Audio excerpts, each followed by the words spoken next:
Hello and welcome to the first video in this beginner's guide to Adobe Photoshop. In this tutorial, we are going to kick things off from the very start. In this video, we are going to take a look at the Adobe Photoshop interface. Now, the first version of Photoshop was released in the late 1980s. With all the innovations and new features that have been introduced over the years, up until now the interface itself has not changed all that much. For those of you that are completely new to Photoshop, I'm going to show you around and introduce you to some of the things you need to be aware of. Now, I'm currently using Adobe Photoshop CC 2014 for Mac. If you're using an earlier version or Windows, some things may be a little different in parts, but in principle it should be the same. So if you have Photoshop open and wish to follow along, you will need to first come up to Window, scroll down to Workspace, then scroll down and select Essentials. Then, to make sure we all have the same setup, we must again go to Window, Workspace, and then scroll down and select Reset Essentials. This will then set the interface to the Essentials default layout, and you should have something that looks like this. Now, don't worry if your setup is not exactly the same as mine here. What you should have is the default settings. Just follow along and you should be fine. What you will come to learn later on is that you can customize this layout, but what would help right now is for you to have the same or similar layout so you can follow along with me. Now, one other thing you need to make sure you have active is the application frame. The application frame is the grey space you see here in the background. If we come again to Window and scroll down to the bottom, we have the application frame here. So if I click this to turn it off, we can see the desktop. Now, we can work like this, but I find it much easier to work with the application frame on. So for the duration of this course, we will need the application frame on. So I'll come back to Window, scroll down and click to activate it there. Perfect. So this is Adobe CC, and with CS6 and CC, we have this dark interface. If you're using an earlier version, you'll be looking at the light interface. Now, if for whatever reason you wish to toggle the interface color, if you come to Photoshop on the top toolbar, I believe this is in Edit for Windows, scroll down to Preferences and select Interface. It's here you can toggle the lightness and darkness at the top of this menu. I like it dark, so I'm going to select the darkest option and click OK. So to begin, I'm going to open up a document. This document is going to help me demonstrate various functionality of the program, which we are going to be covering a little later on in this video, so be sure to open this up and follow along. Now, this document can be found in the Introduction folder in the Project folder. Now, you can download this project folder for free. The download link is in the description. So with the project folder open, click on Introduction, Interface Introduction, and open the Interface Introduction file. And you should have something that looks like this. Okay, so let's take a closer look at the interface. So on the far left, we have this tall, slim panel. This is the Tools panel and contains all the tools that can be used in Photoshop. As you can see, we have lots of icons here. To activate the tool, we simply click it, or press one of the many shortcut buttons on the keyboard. We know which tool is active because it will have a highlight square behind it on the Tools panel. In Photoshop, we will be using many tools, and most tools have their own unique mouse cursor icon. You will notice that as we use the tool, the mouse cursor will change, indicating which tool we have activated. So if we look carefully, we can see that almost all the icons have a little white arrow in the bottom right corner. If we click and hold an icon with a white arrow, this will reveal more tools in that set. For example, if I click and hold on the pen tool, we can see an extra 4 tools within that set. If I click and hold on the shape tool, we can see a variety of tools that can be created very easily. So keep in mind that some tools work in sets. Now, if we take a closer look at the bottom of this panel, we can see 2 overlapping squares. Now, if you're new to Photoshop, you may not be familiar with this.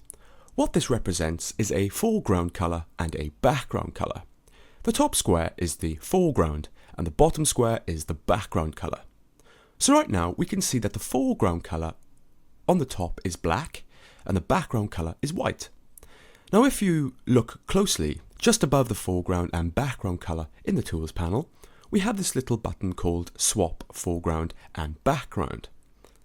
And if I press this, it's going to swap the foreground and background color like so. So very easily, we can swap the foreground color and the background color. Now to the left of the Swap Foreground and Background, we have another little button, and this is the Default Foreground and Background. If I press this, it's going to set the foreground and background squares to black and white. Now, we can't really see this happening at the moment as our colors are already black and white. Though should the foreground and background color be set to other colors, clicking this will set them to black and white. So as you can see, the Tools menu is currently in one column. If we look closely up to the top left of the Tools panel, we can see these little arrows pointing right. If I come and click this once, we can change the panel to a double column, and if we press this again, we can go back to the single column. For the duration of this course, I'm going to click and set my Tools panel to a single row. Now if we move to the top of our window, we can see the standard toolbar across the top. From here we can access various properties, controls, and initiate some of the creative features in Photoshop. But we're not going to go into this too much right now. Just under the top bar, we have the Control panel. The Control panel spans the entire width of the screen just under the main menu at the top. Now this control panel is really useful as this will display various properties and options of a particular tool you have selected at any given time. You will soon realize that this is one of the most key panels in the program, and as you use Photoshop you will be referring to this panel a lot.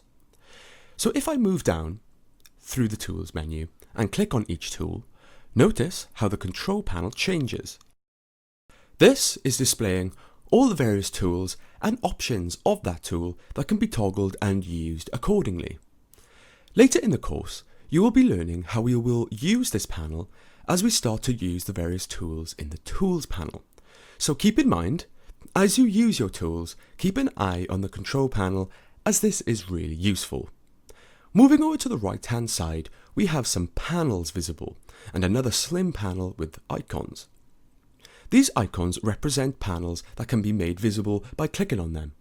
Here we have History and Properties. If I click on the icon once, the panel will snap out. If I click the icon below, this will snap to reveal that panel. If I click the icon again, the panel will snap back in. Next to this, we have some panels that are already visible. Here we can currently see the Layers, Libraries, and Color panel. Now if you look carefully, these panels also include other panels as tabs. For example, on this Layers panel, we also have the Channels panel and the Paths panel. What you will soon discover is that these panels, like the Control panel, are essential in order to produce work in Adobe Photoshop. In order to have a swift workflow in this program, it will help to have a comfortable setup of these panels. Now in Photoshop, you can arrange and customize these panels in various ways. I'll be demonstrating how to do this in the next episode, and I'll be recommending an effective setup. Though what you see here is a default setup. Now, if I come to the very bottom of the window, we have this thin strip. This also contains some useful tools and visual aids. If we look over on the far left, we have the magnification of our document. This will give you an indication at a glance at what percentage we are looking at the artwork in the canvas area. We can also use this to zoom in and out of our document precisely. We can do this by clicking in the box and typing in a specific value. For example, I can type in 50 and press enter, and I will see my artwork at 50%. To the right of this, we have a visual aid box.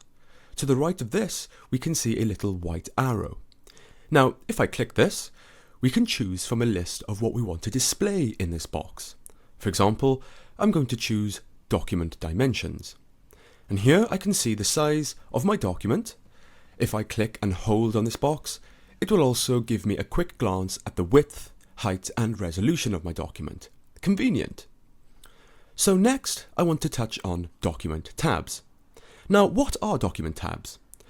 Well, currently we have this document open, and if we look carefully in the top left corner just under the control panel, we have a tab that shows the document name.